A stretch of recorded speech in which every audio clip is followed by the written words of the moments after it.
Advocate জনাব শিশির মনির, Bangladesh Jamaat Islami.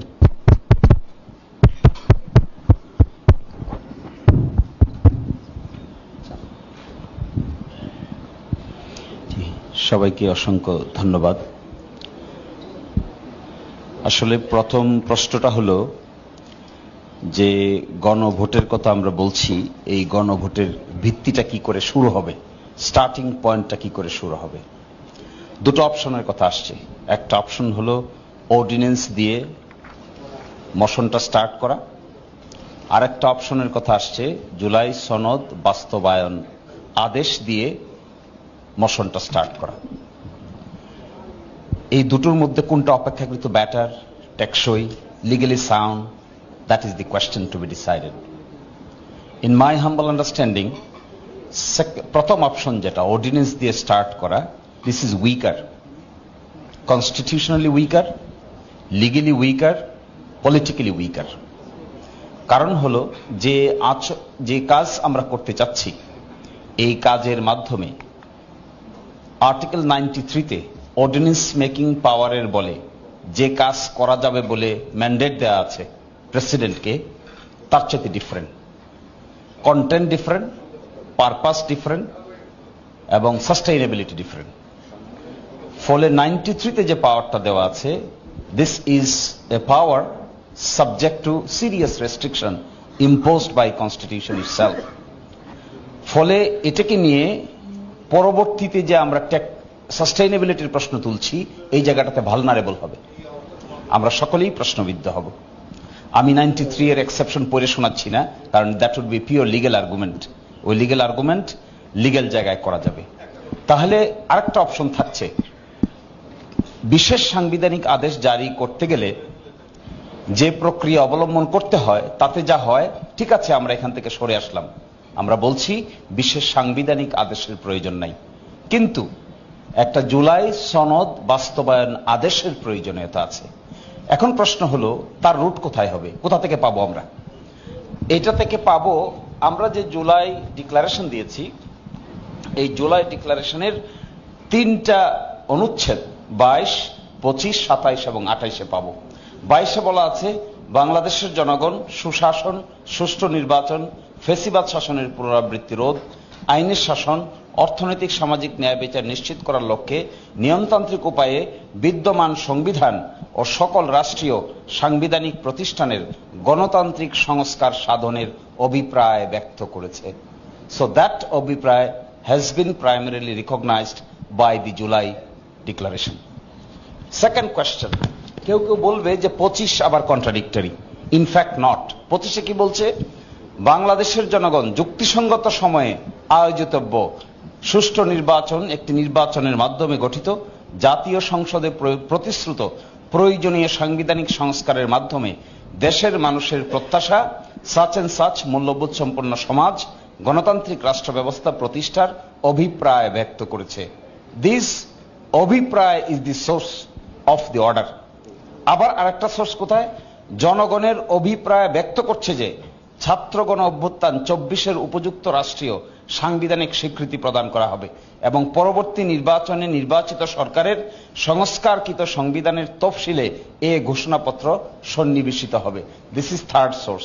Fourth source, 5 August 24 সালে গণ অভ্যুত্থানে বিজয়ী বাংলাদেশের জনগণের আকাঙ্ক্ষার প্রতিফলন হিসেবে এই ঘোষণাপত্র প্রণয়ন করা হলো। তাহলে আমরা যে অর্ডার দিচ্ছি বা একটা অর্ডার দিতে চাই, এটার প্রাইমারি সোর্স ধরতে হবে জুলাই ঘোষণাপত্র, যেটা ইতোমধ্যে ঘোষিত হয়েছে। এখন এটার সঙ্গে কি কন্ট্রাডিক্টরি হবে? না, কন্ট্রাডিক্টরি হবে না। আমি রোডম্যাপটা বলি, তাহলে বোঝা যাবে যে কন্ট্রাডিক্টরি কেন হবে না। আমরা বলছি একটা জুলাই সনদ বাস্তবায়ন আদেশ হবে, এই আদেশের মধ্যে বলা থাকবে একটা রেফারেন্ডাম হবে, এই আদেশটার মধ্যেই শিডিউল আকারে জুলাই সনদটা ইনক্লুডেড থাকবে। এই আদেশটাকে আমরা রেফারেন্ডামে অ্যাপ্রুভাল নিব এবং এই আদেশের মধ্যে বলা থাকবে যে আগামী সংসদের দুটো ক্ষমতা থাকবে, একটা হবে কনস্টিটিউয়েন্ট পাওয়ার, আর একটা হবে রেগুলার পার্লামেন্ট। কনস্টিটিউয়েন্ট পাওয়ার ফাংশন করবে শুধুমাত্র ফার্স্ট অধিবেশনে। এই ফার্স্ট অধিবেশনে এই গণ অভ্যুত্থানের গণভোটের কারণে পার্লামেন্ট যে কনস্টিটিউয়েন্ট পাওয়ারটা পাবে, ওই পাওয়ার বলে জুলাই সনদকে অ্যাডপ্ট করে নিবে। অ্যাডপ্ট করেই তার কনস্টিটিউয়েন্ট পাওয়ারটা বিলুপ্ত হয়ে যাবে। থাকবে শুধুমাত্র জেনারেল পার্লামেন্ট হিসেবে অ্যাক্ট করার। এই জেনারেল পার্লামেন্ট যখন গঠিত হবে, পরের সেশন থেকে ফাংশন শুরু করবে, ওইটাই দ্বিকক্ষ বিশিষ্ট পার্লামেন্ট হবে। কিন্তু প্রথম কক্ষটাতে আমাদের মেইন পারপাস হবে এই জুলাই। তাহলে এই কথাটা ফুলফিল হয়ে যায়। কি বলা হচ্ছে এখানে?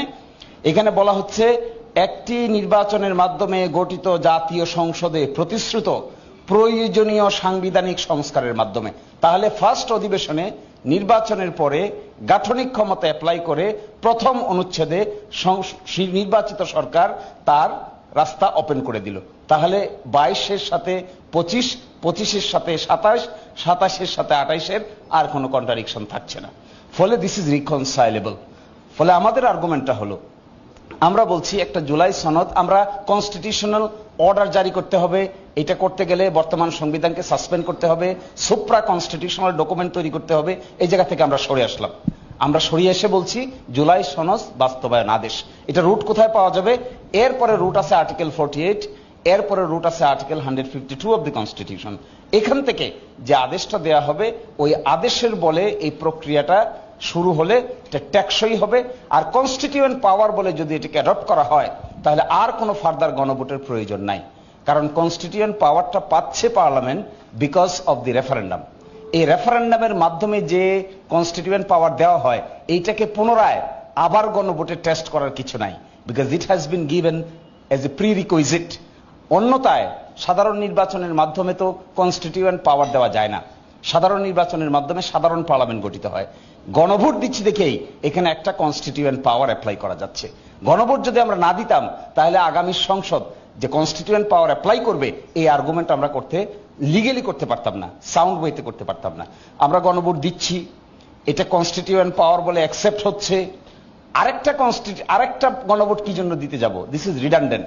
একটা কথা আসছে এখানে, 1991-এর আইনকে সংশোধন করে দেওয়া যাবে কিনা। 1991-এর আইনটা এসেছিল বেগম খালেদা জিয়া যখন প্রেসিডেন্সিয়াল ফরম্যাট থেকে পার্লামেন্টারি ফরম্যাটে আসতে চাইলেন, তখন নির্বাচন আসলটা হয়েছিল প্রেসিডেন্টারি ফর্মে। পার্লামেন্ট গঠিত হয়ে গেছে, তারপরে প্রশ্ন আসলো 12তম সংশোধনী পাশ করতে হবে। তখন তিনি প্রয়োজন অনুভব করলেন, সংসদে পাশ করলেন 2/3 মেজরিটিতে। এবার বললেন রাষ্ট্রপতির মতামত নেওয়ার আগে আমরা গণভোটে পাঠাবো। গণভোটে পাঠালেন, এটার জন্য একটা আইন করলেন। এই আইনটাই হলো 1991 সালের গণভোট আইন 1991।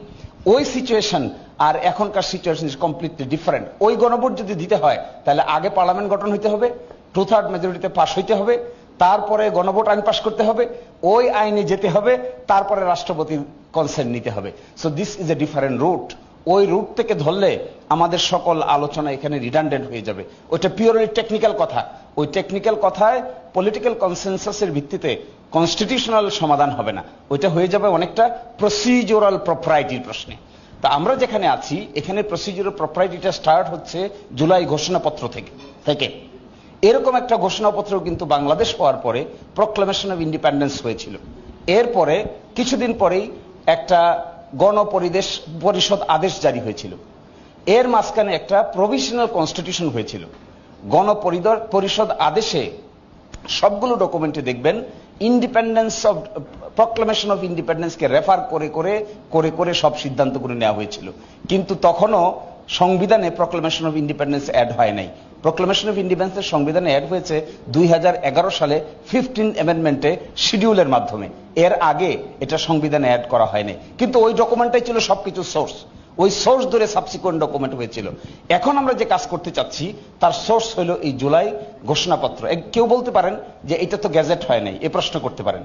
কেউ বলতে পারেন যে এটা তো আইনগত স্ট্যাটাস দেওয়া হয় নাই। কিন্তু এখানে দেখেন স্পষ্ট করে বলে দেওয়া হচ্ছে 24-এর উপযুক্ত রাষ্ট্রীয় সাংবিধানিক স্বীকৃতি প্রদান করা হবে। পরবর্তী নির্বাচিত সরকারের সংস্কারকৃত সংবিধানের তফসিলে এই ঘোষণাপত্র সন্নিবেশিত থাকিবে। মানে it is going to be given a constitutional status in the new constitutional order. এটাই বলা হচ্ছে এখানে। এই জন্য এই সোর্সকে ধরে এটা অগ্রসর হওয়া প্রয়োজন। কাউন্টারটা এটা না, কেউ মনে করতে পারে যে অর্ডিন্যান্স দেখেই আমরা হয়তো আদেশের কথা বলছি না, এরকম না। আমরা বলছি কোন প্রক্রিয়াটা অপেক্ষাকৃত সাস্টেইনেবল এই প্রশ্নে না যে কোনটা কি আমরা প্রস্তাব করেছি, কোনটা অমুক প্রস্তাব করেছে, এটা না। আর আরেকটা বিবেচনা আমি দেখেছি, ডিসেন্টিং যদি আমরা ডিসাইড করতে না পারি, তাহলে টোটাল সংস্কার প্রক্রিয়াটা মুখ থুবড়ে পড়বে। কারণ ডিসেন্টিং প্রক্রিয়ার মধ্যে বেশ কিছু ইম্পর্টেন্ট সংস্কারের প্রস্তাব আছে, যেখান থেকে সরে আসার মানে হলো আমাদের উদ্দেশ্যের মধ্যে এক ধরনের বড় ধরনের একটা ঘাটতি দেখা দিবে, আবার আমরা ব্যাক টু দ্য প্যাভিলিয়ন যাব। সেজন্য আমরা মনে করি ডিসেন্টিং পার্টটুকুকে, ডিসেন্টিং এর স্ট্যাটাস কি? ঐকমত্য কমিশন পাশ করেছে, আমরা ডিসেন্টিং দিয়েছি। ঐকমত্য কমিশন একটা জিনিস পাশ করেছে, এখানে সালাউদ্দিন ভাইরা ডিসেন্টিং দিয়েছেন, কিন্তু ডিসেন্টিং সহ ঐকমত্য কমিশন এটা পাশ করেছে, এখানে তাই লেখা আছে। কোথাও দেখা যাচ্ছে 2 জনে দিয়েছেন, কোথাও 4 জনে দিয়েছেন, কোথাও 29 জন একমত হয়েছেন, কোথাও 26 জন একমত হয়েছেন, আর কোথাও 2 জন 4 জনে ডিসেন্টিং দিয়েছেন। যদি আমরা এটাকে এখন গণভোটে পাঠাই, জুলাই সনদ বাস্তবায়ন অধ্যাদেশের অধীনে রেফারেন্ডাম আয়োজন হয়, সেখানে পাঠিয়ে জনগণ যদি তার পক্ষে ভোট দেয়, তাহলে আমি মনে করি ওটাকেও ফার্স্ট অধিবেশনে কনস্টিটিউয়েন্ট অ্যাসেম্বলিতে কনস্টিটিউয়েন্ট পাওয়ার বলে ওটাকেও অ্যাপ্রুভ করে নেওয়া উচিত। তাহলে একটা বড় ধরনের পরিবর্তনের সূচনা হবে। আর আমরা কেন আগে বলছি গণভোটের কথা? This is a very historic event is going to happen in the history of Bangladesh.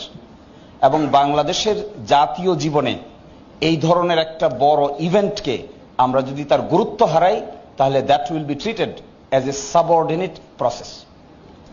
এত বড় একটা ঘটনা, জুলাই অভ্যুত্থানের সংস্কার প্রক্রিয়ার বাস্তব রূপ হইতে যাচ্ছে যে গণভোটের মাধ্যমে, এটাকে যদি আমরা মিঙ্গেল করে ইম্পর্টেন্সের দৃষ্টি দিতে না পারি, তাহলে that will B historic blunder.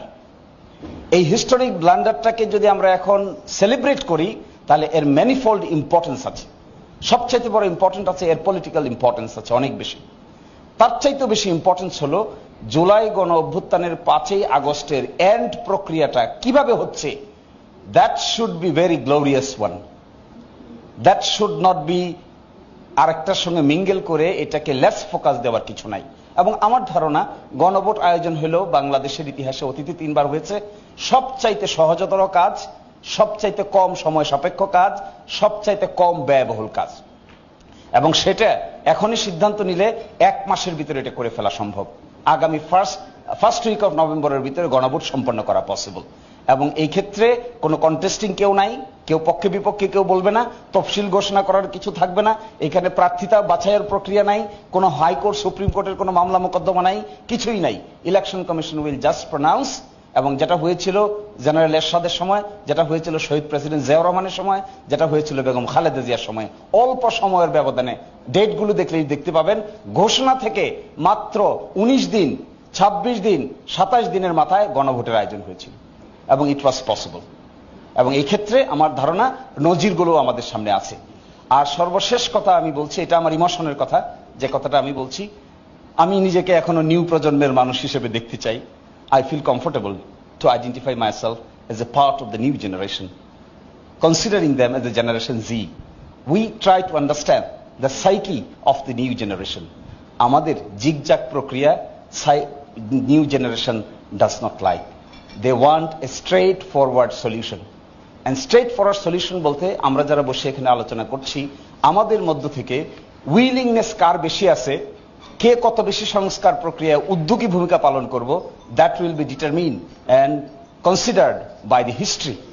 এবং সেই ক্ষেত্রে নতুন জেনারেশন এনথুজিয়াস্টিক হবে। আর আমরা যদি কোনো জায়গায় কোনো কারণে সংস্কার প্রক্রিয়ায় কোথাও আনউইলিংনেস থাকি, আমরাও যদি থাকি, জামাত ইসলামী যদি থাকে, অন্য যে কোনো দল যদি থাকে, আমার ধারণা নিউ জেনারেশন এটাকে পছন্দ করে না। New generation likes to see something very creative is coming from on the basis of the consensus. এটাই মনে হয় সবচেয়ে উত্তম পন্থা হবে। Thank you. ধন্যবাদ অ্যাডভোকেট জনাব শিশির মুনির। আমি আমন্ত্রণ জানাচ্ছি জনাব অ্যাডভোকেট ফরিদুজ্জামান ফরহাদ।